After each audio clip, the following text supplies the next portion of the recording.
I am going to talk about research from my 2017 published book, Convicted and Condemned, and am happy to take questions at the very end, but this is where the research is, or my talk is derived from. It's really important when we talk about prisoner reentry, you got to look at the history of race in this country.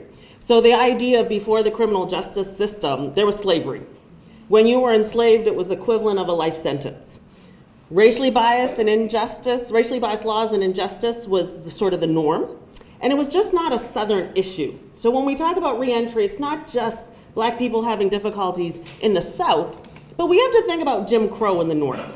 The northern states, although the southern states get a lot of emphasis on racial animosity, racial bias, racialized policies, we really do have to think about Jim Crow North. It's not like race just stopped at the Mason-Dixie line and everybody was happy. These are just some examples. I know you can read, but these are just random examples that I came across during my research on the history of the criminal justice system, but also racially biased laws. And we mostly focus, of course, on segregation in school districts, the idea of segregated public transportation, but the last bullet was segregated funerals. That Black people could not ride in the same hearse as white people.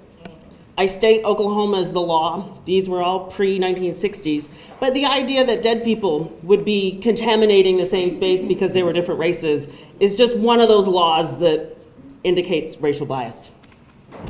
So moving forward then, you think about the history of race. You also got to think about race in policing Black bodies. Elected officials, for the most part, have become smart enough not to use explicit racism. So they talk about Black cultural dysfunction, or they talk about the deprivation of Black people, or the inhumanity of Black people and how they function within society. And then they pass laws that merge this idea of Blackness with criminality. So we have surveillance and over-policing, starting with slave patrols. Northern police departments were not better. They just did different things.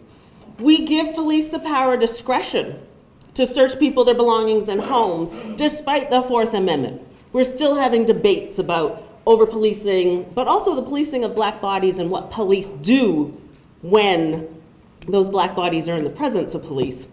And then, of course, convict leasing. So post-slavery, the idea of a whole bunch of racially biased laws are passed, like vagrancy or homelessness or loitering. You get arrested, you go into the jail, and then the sheriff will lease you out to farm, in quotation marks, farm the land of former plantations. And then, if that didn't help to control Black population, you then had lynching.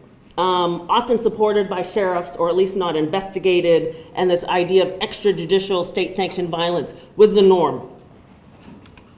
It does not get happier during this talk, by the way. So one of my participants literally talked about being Black means you are guilty of something in lots of people's eyes. This is a man, 52 years old, Robert, coming home, re-entering, and he, in this one phrase, captures that entire history that I just talked about. So punishment in this country is a governing model. You cannot escape the fact that we use punishment as a governing model, particularly around the criminal code. It started with the traditional 9 crimes: murder, manslaughter, arson, burglary, sodomy, I'm not following my list, robbery, rape, mayhem, and larceny. And then politicians set the corresponding punishment: death by gallows, hard labor, or lasting stigma. And I want to focus on this lasting stigma, that literally through policies, individuals committed of crimes and then punished would experience this stigma through ear cropping, through cutting off a hand, slitting the nostrils, branding, public whipping, or the pillory. The pillory is where they put your head through the bars and your hands and you walk around. This idea was to literally instigate public shame for the offender, but also their community, their family. You would be ostracized. Well, at some point, this idea of having this lasting stigma was politically unacceptable. The stigma was not, but politicians were like, oh, we can't slit people's nostrils anymore. I think that's a good thing. So then they just devised another way to create a lasting stigma. So they made those traditional 9 crimes, infamous crimes, into equivalent of a felony conviction, which is now the lasting stigma. In the United States, if you're convicted of a felony, you serve at least 1 year in prison plus 1 day. Misdemeanors are served in jails, less than 1 year. But that split is actually artificial. You can be convicted of a felony and serve 60 days, depending on what the felony is. So the idea is, legally, it's at least 1 year in prison. But reality, it's not. Elected officials then took the infamous crimes and expanded them. And if we look at the criminal code, they've only expanded in these areas: carjacking, auto theft, crimes against women and children, drugs and controlled substances, and sex crimes. But if you go back to the traditional 9 and murder, there are about 12 different definitions of taking another person's life in this country, depending on who the victim is and depending who the offender is. Mother killing their children, we call it infanticide, we don't call it murder. Assassinating a president, not suggesting anyone do that, is termed assassination, not murder. If you kill someone out of passion, Louisiana has a whole bunch of different policies taking another person's life if you can label it as a passion murder. So you take this definition of crimes, you create a felon. The criminal justice system denotes the term felon. Political decisions determine what a crime is. They determine what your punishment is. And now we have a crucial distinction in society between felons and non-felons. And it's very, very hard to undo and go from a felon to a non-felon. So the whole idea of creating that lasting stigma, want to make sure it's inherently political. It is a political decision. It becomes part of the modern governing form of punishment. So when we think about this inherent political nature of a felony conviction, politicians have created a form of modern civil death. Before, civil death was just a loss of rights, but they would literally, society, politicians, would put you outside of the community. So if you think about walled cities, put you outside the wall, go live in the forest. Nowadays, we just call them invisible punishments and collateral consequences of a felony conviction. These are legal punishments after completion of your criminal sentence. So serve your time in prison, go to finish parole or probation, community service, pay your fines. You now are a citizen with rights, but you're not because of the word felony. So the idea of state policies, they vary drastically. So the jurisdiction in which you are convicted of a felony matters, because then politicians have determined, well, do we take away your SNAP and food stamps, or we deny you SNAP and food stamps? Do we deny you Section 8 public housing? I know public housing is not being built, but there are Section 8 vouchers still available that you can use on the private market. Employment. I have a whole chapter on employment and the laws that restrict individuals about getting a job. Oftentimes prisons have vocational programs, agricultural programs, basically mowing the lawn. AC, so you can become a certified in air conditioning management. You can think about plumbing. So they use prisoners inside prisons to manage the infrastructure, and you can then get a certificate out from the prison.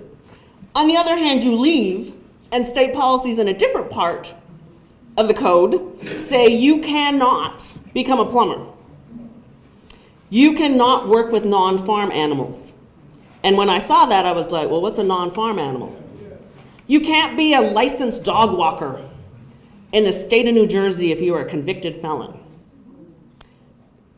I mean, you could be a dog walker, but you can't be a licensed dog walker, which means you can't have a website, which means you can't work for Petco in their grooming area because you've got a felony conviction. So employment goes it's crazy. You can have your parental rights snatched because you're a convicted felon, even if you have no criminal conviction related to harming your child or any other person's child. Denied Pell Grants. There's some federal laws under Obama that started to try to use Pell Grants again in the state of Maryland for prisoners. And so there are some movement in terms of Pell Grants, but until the laws actually changed, we'll talk more about the policy in a minute, until that's changed, this is just a drop in the bucket.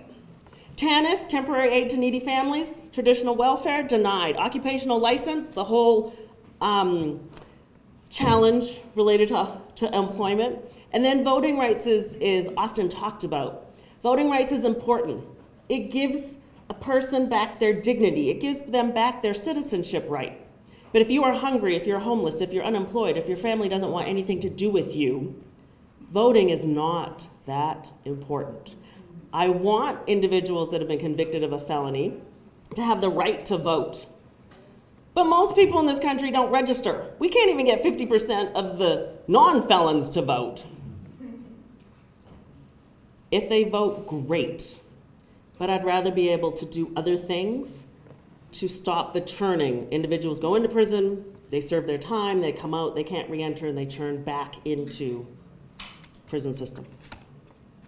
So who's affected? Nationally right now, we've got approximately 2 million people in state and federal prisons and local jails. 1 in 5 of those 2 million are locked up for drug offenses. Now, drugs, you gotta differentiate between marijuana, weed, Mary Jane, depending on your generation, or what you call it, and what then certain states are doing. So Washington State is expunging records post-1980 for a weed conviction. That's my generation, weed. But you start thinking about, okay, that's great, but we now have all these differentiation policies related to drug offenses. We have the federal question of whether or not the federal National Department of Justice will continue to raid dispensaries, because that is continuing to happen because legalized at the state level is not legalized at the federal level. I'm sure you've read stories about the banking issues with the weed industry. They can't use the legal banking system, because banks would then be charged under federal banking laws of being in violation of federal laws, which means the banks can lose their charters. So it's a cash business, which complicates paying your taxes under state law. And how do you pay federal taxes on your income if your federal taxes are actually in violation of federal law? It's complicated, totally complicated. Off of drug offenses, 95% of those that are in prison come home. 95% of people in prison come home. This is not a one-time 5 people are coming home. We're talking about 650,000 to 750,000 men and women. That range is so large because depending on the year and depending on who's being released, the Congress just passed a new law in January that are releasing individuals serving long times for drug offenses, so that number is going to go up. But then, some politician will change their mind and the number will go back down. What we do know is adults are a growing proportion of the population living outside of prison. And that means more people, their families, their kids, their communities, are also negatively affected by the felony conviction of this one individual. We cannot get away from the fact that the criminal justice system is not racially biased. In theory, the criminal justice system is racially neutral. Punishment in principle is applied equally to all people, regardless of the crime, race, ethnicity, religion, or gender of the victim. And it's racially neutral based on who is convicted, sentenced, and incarcerated. In practice, this graph from the Prison Policy Initiative demonstrates that race neutrality does not exist.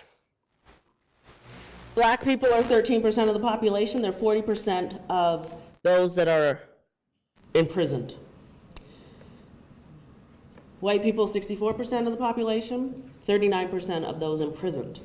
It goes back to what I talked about in terms of policing. It goes back to in terms of the idea of surveillance. It goes back to those ideas of who is being searched and who is then allowed to go about their business without being harassed by the police. Bureau of Justice Statistics reveal that black men far outnumber white and Latino men. Black women far outnumber white women and Latinas. Black women are the highest group that are now being incarcerated. Black women are almost 2.5 times to be imprisoned versus Latinas. So we're talking about black men went into prison, and now black women are going into prison. If the prison population changed and became majority white, laws would change. It's just my position. So where does reentry happen? 650 to 700,000 people are coming home. Where does it happen? It tends to happen in a variety of rural and urban communities. We cannot ignore the rural communities. They have their own reentry challenges, basically because of where services are provided. But a vast majority, data mapping demonstrates, a vast majority return to only a few geographically concentrated urban core communities. More than half of the men in some of these urban core communities and a quarter of the women have a criminal record. That's a felony. I should have said felony record, not misdemeanors. So reentry really is about a local and an urban problem. The concentration does not exist in rural communities, but it does exist in urban core communities. So, what better way to understand reentry? I wanted to understand it as a felt experience. It's not just sort of a passing thing that takes place. You go to a concert, you have a great time, you go back to your life. That is not how reentry happens. To understand this felt experience, I had to explore it through interdisciplinary lenses. So race, particularly around blackness, felony conviction, public policies, communities, urban nature of reentry. Political scientists, which is my training, are slow to come to this inherently political issue. Criminologists, sociologists have dominated the research on prisoner reentry. And so I felt like I had to go back to grad school to read all this stuff that I'd missed out on as a political scientist. No offense to UGA's graduate program. I had a great education. It just was not a thing. I respected the participants' point of view. So most reentry studies are all about numbers. Who's coming in, who's going out, who's being violated and back to prison or being sent back to prison. But by respecting participants' point of view, I wanted to figure out what it means to reenter society from their perspective, learn the language of reentry. I'm a suburban girl. I didn't know half the language. And I wanted to challenge the normative method of reentry.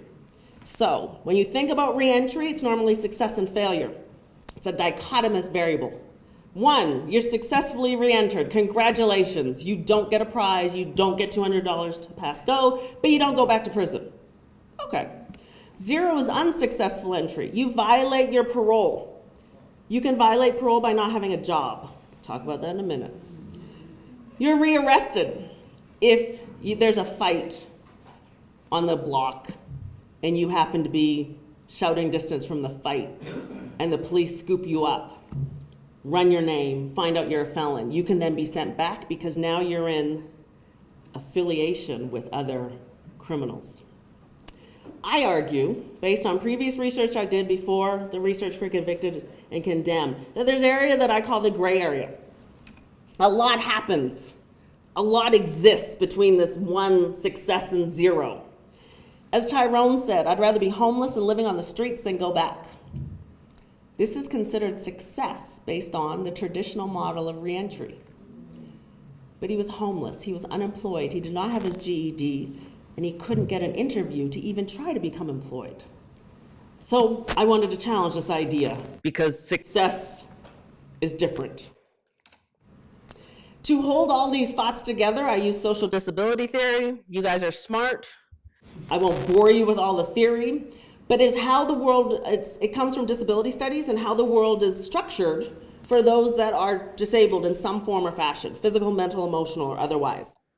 To individuals that are disabled to certain spaces if they cannot navigate those spaces like stairs. Social movements and activism, however, have created institutional support systems and accommodations in multiple ways. If you are blind, if you see these bumps before you come to a crosswalk, brightly colored handrails that are thicker than a normal handrail so that you can navigate stairs. You have sloped access for those that can't walk, and you think about the gradation, and I'll leave that to the engineers, but the idea is that there are a whole bunch of curb ramps for those that are disabled. Despite advances, however, some people are still denied access to certain spaces due to a lack of accommodations. There are still buildings at universities where there's stairs to nowhere. You would not be able to navigate if you had problems with stairs. You would not be able to navigate this space. If you are disabled, you cannot leave your house for more than however long it takes you to hold your urine if they don't have accommodations, the handrail, the toilet paper. This is just, you've got the accommodations, but they're not related to reality. You're all like, what's wrong with this? Just think. You're able-bodied and you'd still be able to okay, I can figure this out. But think if you weren't able-bodied and you couldn't get off the toilet and the handrail's over there. Now you gotta ask for help. So we've made advances in accommodations, but we still have a long way to go. When you think about men and women convicted of a felony, my argument is that they are socially disabled. They do not have the ability to get accommodations because they're felons and the social stigma and we don't like criminals. So multiple systems, it's not just the criminal justice system, it's not the political system, but the education system. You think about an employment system. They have created socially disabled felons. And without accommodations, they cannot negotiate society to re-enter successfully. There's no equivalent curb ramp. And so it's the individual's responsibility. It goes back to that 1-0 success. If you're successful, it's because you figured it out. If you fail, it's your fault, and no one thinks about the macro. Now, I would like to point out, and I come back to this later, I'm not dismissing the individual deficits of individuals that commit crime. I'm not dismissing them. But the normative approach to reentry is it's all the individual fault, and society has no responsibility of those individuals that can't reenter. It's not society's responsibility. I talk about those deficits later, but I do want to focus on the fact that I did a macro policy analysis to try to link individual behavior to those policies, not dismissing the individual deficits, but just adding one more layer that it's not just individuals that fail. We got to think about how policies also fail people. So, Newark, New Jersey, an urban core community. Essex County in New Jersey, 16.3% of all New Jersey prison admissions come from Newark, 54% of those that are released from state prison in New Jersey go back to Newark. Just hold on to that percentage. So there's a high concentration of adults re-entering society in Newark, New Jersey. Go walk through Penn Station. Re-entries in your face. Walk down blocks. Re-entries in your face. Cory Booker, when he was mayor, got a lot of corporate funding, and they created this skywalk. So you can walk inside. They were saying it's for the weather. You can walk inside from Penn Station, up a flight of stairs, nice stores, restaurants, ATMs. You can walk literally 4 blocks to the major Prudential Center and never step outside. And there's always security guards at the entrances of those stairs. There's always security guards wandering around so that anybody that does not look acceptable is escorted out. There were many times that after being at the nonprofit organization, I would just sit in this skywalk, it was called. And you could see officers, they're not police, but security guards, escorting people. You're like, they just wanted to go to the bathroom. Maybe they wanted a cup of water. I spent 29 months hanging out at the nonprofit reentry organization. 3 or 4 days a week. Not every week. I did take a holiday from reentry. My participants did not, but for 29 months I collected data. So when we think about participants, they were convicted of a variety of felony crimes. Sentences range from 30 days to 50 years. He did not serve the 50 years, but he got a 50-year sentence and ended up serving 23. I believe Tyrone was released because of overcrowding, and he hadn't been a fight inside prison for about 10 years. So we talk about sentences and then the reality of how long you actually serve. The vast majority of people that I talked to, that I interacted with, were men. There were few women. Remember the concentration of prisoners coming back to Newark. That was men and women, that 54%. Newark has some great nonprofit organizations that serve just women because women's needs are different than men's needs, but they also don't like researchers coming in to their nonprofit organizations. That's a book all on its own. 75% of the participants were racial minorities. Ages ranged from 21 to 60. Those were only the ones that I could verify their age. We'll get more to the lying part in a second. And they all lived in an urban core neighborhood within Newark. So, 5 data collection methods. Ethnographic fieldwork. I basically sat in the lobby. I sat in the reception area. I sat in conference rooms. I sat in the computer lab and watched people and took notes until someone been like, what are you doing? I'm not the police. I'm not parole. I'm not probation. I work down the street. I'm good. I don't know about that. Okay, well, I'll see you tomorrow. Maybe. Is that maybe for you not showing up or maybe for me not showing up? I then transitioned, once I'd established my presence, I then transitioned into participant observation and what that was just called group. These are not high-level meetings. We just met in group. I did in-depth personal interviews. I then did archival research of publicly accessible documents, and then I did analysis of public policies. All the data I gathered over those 29 months and then the data analysis and the policy analysis afterwards were treated as equally important. So one person's narrative was not more important than another person's narrative, and one policy was not more important than another policy. They all go together. The idea is to create a layered narrative. It's not just one story, but it's multiple stories that tell the story of reentry. So, why this whole long process? Why 29 months? I had to learn from participants. I had to acquire the language of reentry.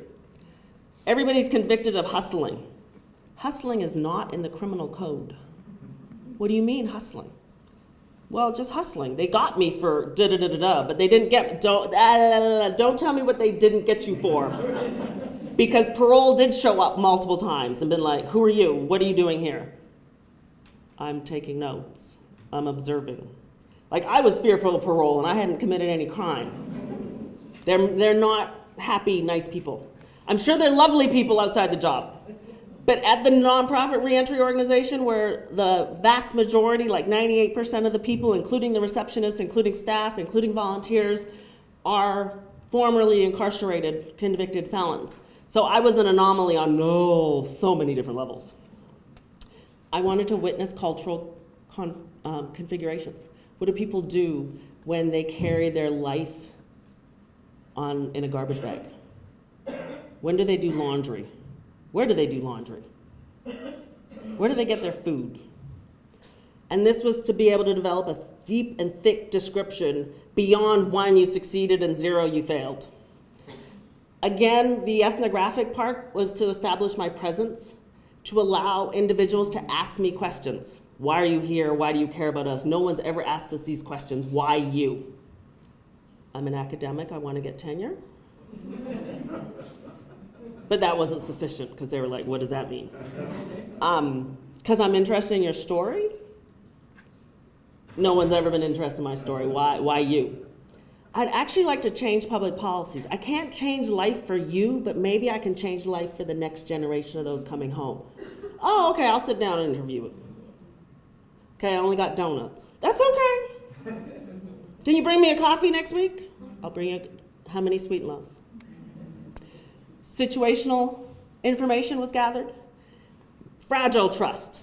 They finally realized I wasn't the police because I was there all the time. And they were like, you can't be the police. The police don't care about us that much. And I tried to then give voice to their reentry experiences, but also their practices. Group. Weekly informal session. Like a workshop, 1.5 to 2 hours. Me and the co-facilitator developed and tried to help them with soft skills. When you are in prison, you don't touch other people. You don't shake other people's hands. You don't look people in the eye. You don't know how to have random conversation about sports and weather. Next time you interact with people, see how long you talk about the weather for. I started this conversation talking about the weather and my allergies. It is part of our culture that you talk about innocuous things before you get to whatever you want to talk about. They didn't know how to do that. Talked about how to create and maintain a positive attitude, how to connect with families and kids, because there was a lot of broken families. Sometimes individuals had such a positive experience at group, they'd bring their mom or one of their kids. And I mean kids, like the participant was in their 50s and their kid was sort of early 20s. So the child could understand what their parent was trying to go through and that they were trying. We discussed the challenges of reentering society and then shared resources and community information. Simple as, the mosque down the street serves great breakfast, but the Salvation Army has a great lunch.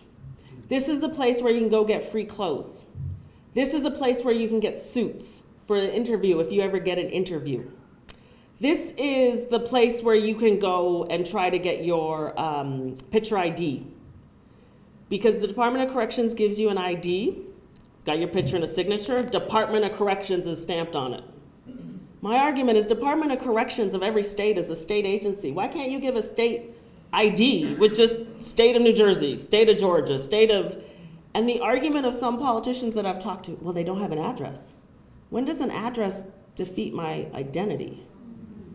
Prisons have your name, your legal name, not your hustler name. They have your weight, they have your height, they have your eye color. What else is on an ID? Fingerprints, age, birth date, they got all that. So why don't you just put state of instead of Department of Corrections? No, we can't do that. Why? During group, I identified key participants. So I was able to do 53 semi-structured interviews. The shortest one was 13 minutes. He thought I was the police. He answered every single question with one-word answers, maybe 3. The 96-minute interview was Tyrone, and that was his formal interview. Tyrone became my protector in the sense that he would be like, she's good, she's honest, she'll bring donuts and coffee. She's not the police. And so he became like my cred, my street cred, being at the nonprofit organization, that I was able to use a snowballing interview technique to get more people to interview me because Tyrone said I was okay. Tyrone sometimes, if I was at the nonprofit organization late and it was dark, would walk me to Penn Station. And I would have been like, if I tell my parents this, they could just read it in the book. I used a semi-private office at the nonprofit organization. Semi-private in the sense that the door was always open. Some people became really belligerent with my questions, and I'd be like, you don't have to answer them. You don't have to answer them. But it was also to protect the nonprofit organization because I was not officially affiliated. The interview questions were based on life before their involvement with the criminal justice system. So, sometimes we started at before life at 16. Knowledge about public policies. It was amazing, their knowledge. So when I was doing research, there were 2 individuals that were released on early parole that committed murders at 2 separate locations in New Jersey on the same weekend. At the time, Governor Christie and the legislature then revoked early parole, and they understood the impact on those coming out of prison behind them, and literally been like, those 2 effed up, and now we all suffer. Parole showed up more frequently at the nonprofit organization. They felt the impact of the policy change. They probably could not articulate what the policy change was, but they knew elected officials changed their life in many real ways. I asked about their personal reentry experiences, their criminal charges. A lot of individuals did not know what their actual official criminal charge was. Well, drug dealing. Well, drug dealing's not in the criminal code. Well, it's drug dealing. Okay. And then I asked a lot about demographic and socioeconomic status of themselves and their families. I did the public document archival research to verify participants' identity. New Jersey has since changed their laws. You used to be able to go onto New Jersey Department of Corrections website, type in someone's name or their alias, and get what is known as their face sheet. A picture of them, their age, their official criminal charges, their parole status, what halfway house they were released to, the time they served, when they were convicted, what court they were, like a lot of good information. Some people gave me other people's names. And so you bring up the picture and be like, that is not who I interviewed earlier today. So let's put in the alias they gave me. Oh, this is based on the picture. This is who I interviewed. None of the truth on their face sheet in the interview. So, because participants lied to me on a regular basis about their name, about their charge, about almost everything, except for maybe their gender and their race, so I could identify that. The public document search was really important to fill in missing gaps of time because some of them had served prison twice. And when you're in prison, prison time is different. You don't mark it with birthdays, you don't mark it with celebrations, you don't mark it with family events. If you ask me about a particular month of 10 years ago, I'd be like, okay, so February 2009, and I could tell you where I was because I'm an academic, so it's what, spring semester 2009, I could tell you what I'm doing. But if you serve time in prison, every day is the same. You have nothing to change your lived experience. And so I wanted to fill in those missing gaps of time as did they have a parole violation and then go back a second time? When did they max out, serve their entire time? So I wanted to reduce the number of unknowns. And I wanted to really differentiate between the intentional lies, fabrications, and those shaky memories. Because some people have been like, oh, I did it at 28. You know, you're taking notes on the interview and da-da-da-da, and then you go been like, well, based on his age and 28, he was locked up, so he couldn't have done it then. But I could fast forward, like it was probably more closer to 35. Not an intentional lie, just a shaky memory of what he was doing at a certain age. Doing document search also then validated the interview and ethnographic data. So experts argue, first housing, then a job, then education, or training to get a better job. Reality, education is critical to even start this process of getting a job to afford housing. But you're homeless, so how do you go to school? And you don't have Pell Grants, so how do you go to school? Parole will violate you if you don't have a job. People would be at the nonprofit organization on a regular basis, week in and week out, week in, week out, and then not be there. The first time it happened, ignorant, I asked, I'm like, hey, what happened? Oh, he was revoked. What'd he do? Well, because he didn't have a job. Oh, okay. The second time it happened, I didn't have to ask.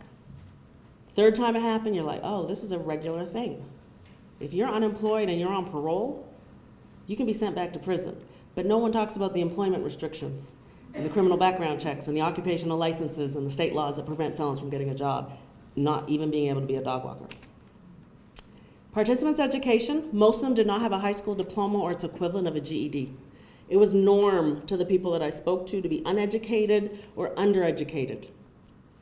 Why? Poor performing public schools, this was their answer. Poor performing public schools, dropped out, broken families, multiple reasons why they didn't get formally educated. But you also have to think about politicians cutting educational programs inside prison. So in the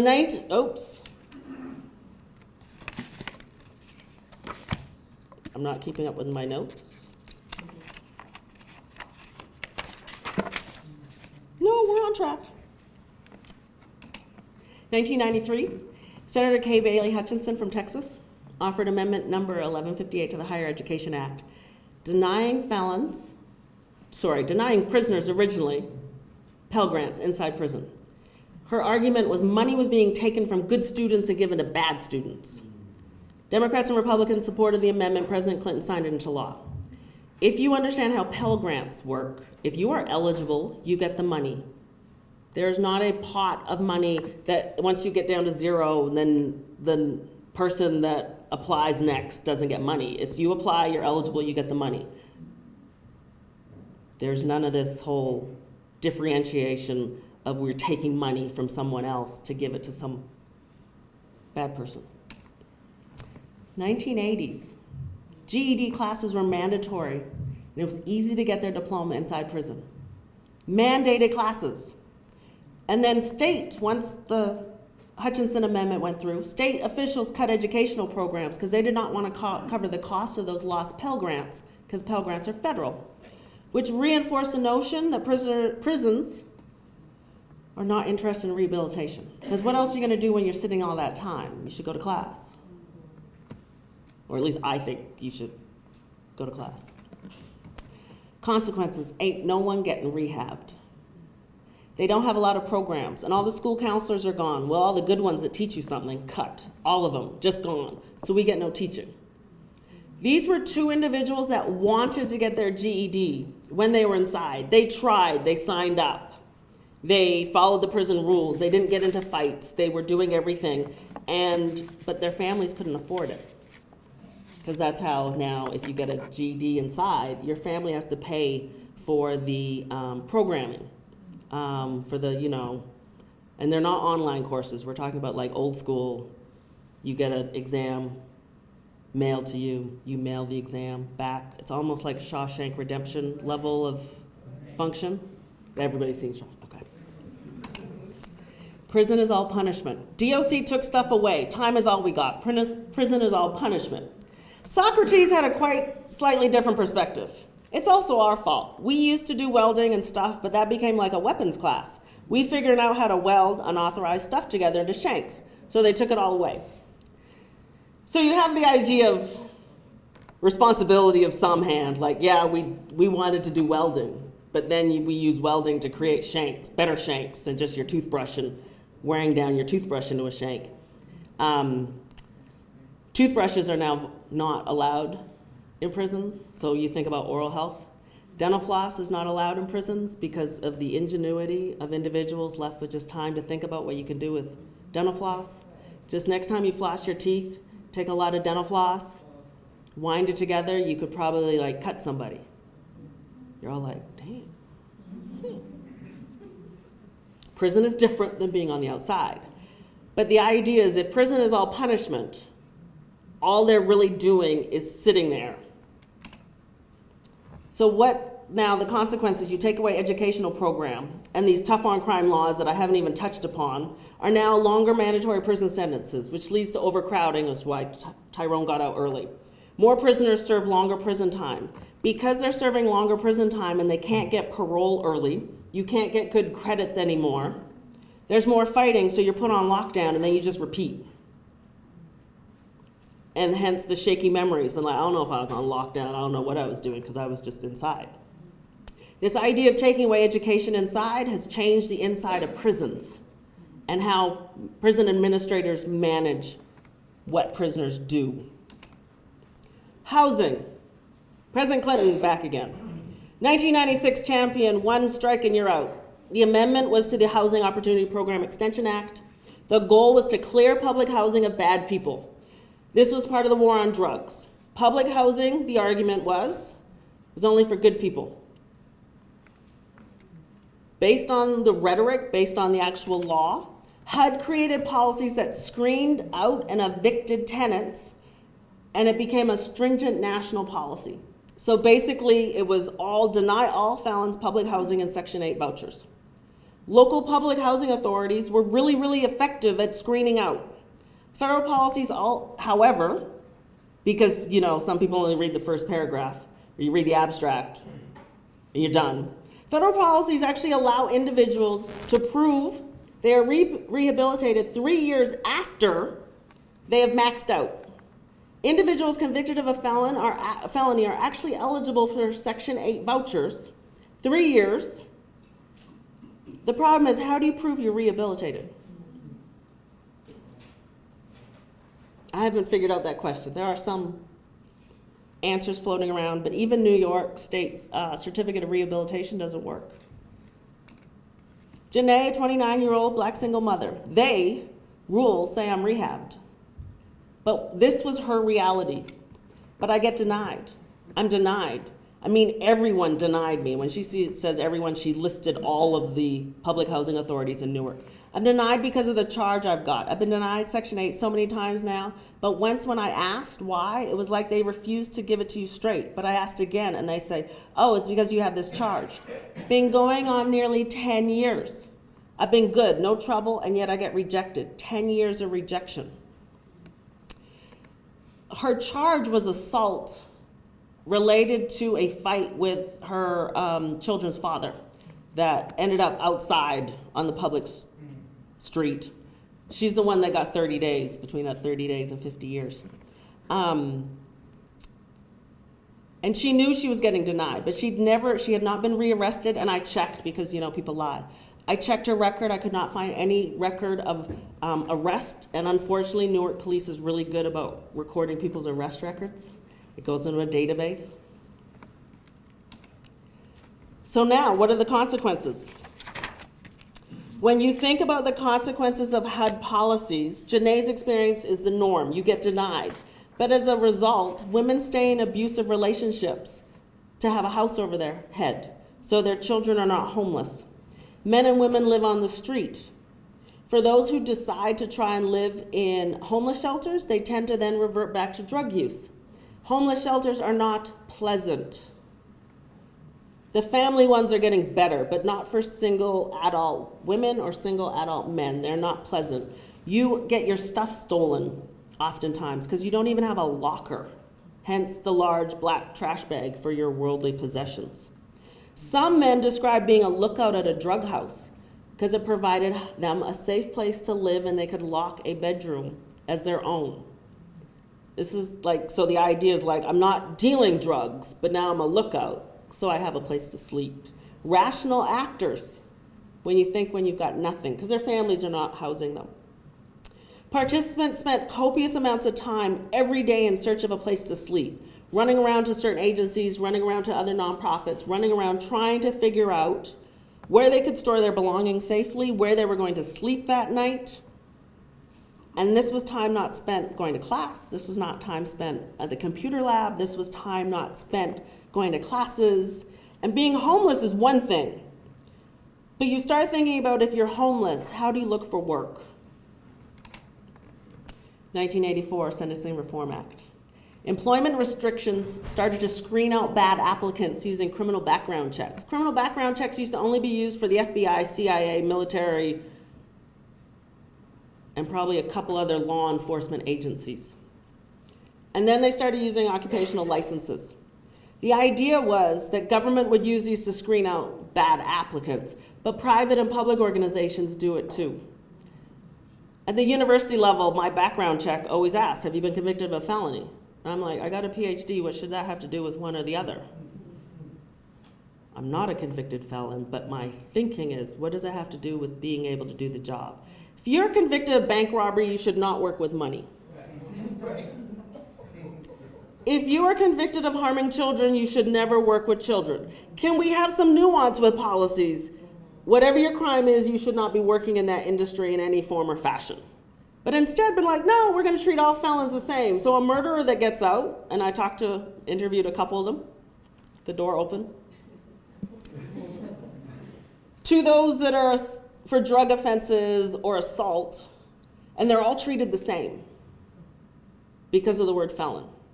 1998, to implement the Sentencing Reform Act and using criminal background checks, created the National Instant Criminal Background Check System. It was previously accessible only to law enforcement. It expanded greatly into how many people's names and fingerprints, think about the no-fly list, expanded post 9/11. If you have a credit card and willing to spend between $25 and $50, you can actually access parts of NICS and a criminal background check. You as an individual can now run a criminal background check on people. You don't get their full file, but you get a lot of information with your credit card. So NICS is now a national criminal database record. The problem is that a lot of times the records are implemented or entered, so there's false positives. Similar names, similar birth dates, age, race. No one wants to hire me. I'm a convicted felon. People scared to hire a felon. Parole wants you to get a job, like that's all that matters to them. Looking for a job, your charge comes up, always. Can't hide from it, but you can't get a job because of it in reference to the criminal background check. So even if you're a convicted felon trying to get a job, NICS has allowed them, employers, to deny people jobs. The result, individuals coming home, 67% fail to re-enter successfully. There's not even a hand railing. Just look at that picture closely. Hand railing's going the opposite direction than the stairs. So when you start thinking about re-entering, if you're in my class and only 33% are passing, I'd probably get a call not just to my chair's office, but like the dean's office, maybe the provost, been like, what are you doing? These kids are paying all this money to come to school. Why are you failing them all? We have accepted, because remember, punishment is a governing model, we have accepted 67% failure rate is okay. The only time the failure rate actually decreases is in groups of individuals that are post 56 years old. Too old to commit crimes, tired. But if you're between 18 and 56, you're in the 67%. Now what? How are we supposed to make it? This was a conversation that I recorded at group. This is one phone call, I can be back doing the do. I had to ask her later, what do you mean by doing the do? Struggle, lie, or commit a new crime. Really, that's all that's left. I lie on job applications. They have to run me. I ain't telling them I'm a convicted felon. Lying is better than stealing. Rational actors. Not many choices, but employers think, oh, trustful people will check the box that they're a convicted felon. No, they're not. Because what they told me, been like, if I don't check the box, I can work for 6, 8, 10 weeks until the manager gets around to running a criminal background check. And let's say I'm a good employee and they never run a criminal background check. I now have a legal job, parole won't revoke me, I can pay rent, I'm good. I'm lying on my application was really what their response was. A lot of participants realized after serving time, which they thought was the hard part, re-entry is harder. There's no holiday from re-entering. They feel unworthy of being in society. Katrina, 48-year-old black woman, they want for me to fail, referring to government, referring to parole, referring to her family, referring to everything that she could account for. And she basically was talking about, I'm a drug addict. I commit crimes to do drugs. If I could get help, I would stop committing crimes. However, drug rehab, for those that don't have medical insurance, none of the participants did, usually lasts about 30 days. So she talked about, I can get clean, and then I'm homeless. I've gotten clean, but my family wants me to be clean a year before I can come home. There's no program for a year. So she's like, so when I get tired of being on the streets, when it's cold, I go find a rehab thing, I go on for 30 days, I get clean, I work for a couple weeks, I'm homeless, and the cycle repeats. This one individual can prove she can get clean, has gotten clean, but can't maintain being off drugs because of her circumstances. She wants help, can't find the programs long enough to maintain. So the reality of reentry, it's a local problem nationally, but it's an individual challenge. It's geographically concentrated due to entrenched poverty, institutional abandonment. So you think about social services that abandon places, you think about food deserts, you think about lack of access to public transportation, high rates of employment, individuals return and they're food insecure, they're homeless. They associate with their former colleagues because they basically return to the scene of the crime. Like, talk about PTSD. I was arrested on this corner, and now I come back to this corner. Again, as I mentioned earlier, I do not dismiss the individual deficits. Individuals have challenges. But if we're not helping them with the individual problems because of public policies. So I'm realistic. I never think we will get to 100% reentry success, but it would be nice to get to 67% success. or even 50% success. Just better than our 33%, because right now I feel like it's dumb luck that people successfully reenter society. If we don't, as a society, change things, particularly in public policy, we will continue to see reentry failure. But reentry failure is also new crimes, new victims, new challenges. An individual will go back to prison, and then they'll just reenter later. More angry, more disconnected. So my goal would be successful, 67% successful reentry rate. Reduce prison as a primary mode of punishment. We're seeing a little bit of this around the opioid epidemic. The idea that drug rehab is actually helpful. It's amazing when you start thinking about, well, black people wanted that in the 80s and 90s, but now that white middle class kids are drug addicts, we're gonna change the whole public health model. I'm all for it if everybody has equal access. Individuals should be able to serve their time and then allowed to reenter society. How? Change some parole rules. Finding a job while other laws restrict felons from getting hired is nonsensical, but it's political. Provide transitional housing post-halfway houses. They're known as step-down programs. The step-down programs in New Jersey right now, you must pay for them. So you can get traditional services after halfway house, but you gotta have like $20 a day. $20 a day for us, we pay more of that in rent. But try to be homeless and unemployed and all that. Provide mental health counseling, mandated. They do it when you enter prison, but they don't do it when you exit. And individuals, and there's more and more research on PTSD resulting from serving time in prison. We have to deal with mental health counseling or mental health illnesses too, is because prisons are now mental health hospitals. They're also drug rehab centers. And then you put this milieu of people with mental health issues, addictions, in confined spaces underneath a set of rules that they cannot comply with. And then we put them into segregated units.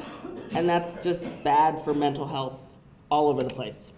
Remove the long-term stigma of felony conviction. How? Seal criminal records, allow felons some way to remove their conviction from public records. We can determine what number of years after completing sentence. Amend the gubernatorial power to pardon felons. In most states, you need a gubernatorial pardon. If I had to get one, I would have to pause and be like, how would I navigate this? Created administrative rehabilitation certificate. New York's is working but not perfect. DOC, as I mentioned, provide picture IDs. Remove the word felon from public policies outside of the criminal justice system. Prohibit employers from using criminal history until after the job is offered. So go through the interview process. And then second chances, as I mentioned, should not be based on dumb luck. But right now it seems like it's just dumb luck. Thank you.